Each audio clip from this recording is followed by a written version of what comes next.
So welcome back. We're going to be reading China sends anti-epidemic expert team to Italy to help fight COVID-19 against CGTN, China Global Social Network, and look what everyone else is. Holds up with the flag, like these two, still waiting for the face mask. Now here's what it is. China on Wednesday sent a medical expert team to Italy to help fight the epidemic and bring humanitarian relief supplies to support Italy in fighting against the COVID-19.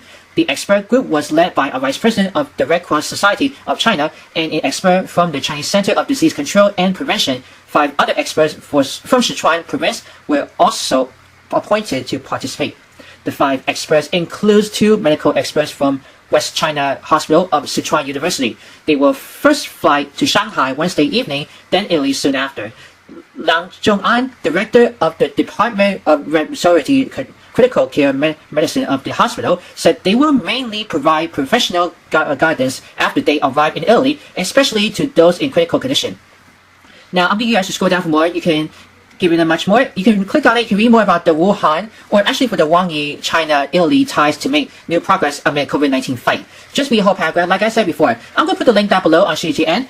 If you have a question, what was the China sent anti-epidemic expert team to Italy to help fight COVID-19? Write me in the comments below. Share videos after you just view it. Subscribe my channel. Click the bell to get notification about new videos and the latest video. Thank you very much for watching.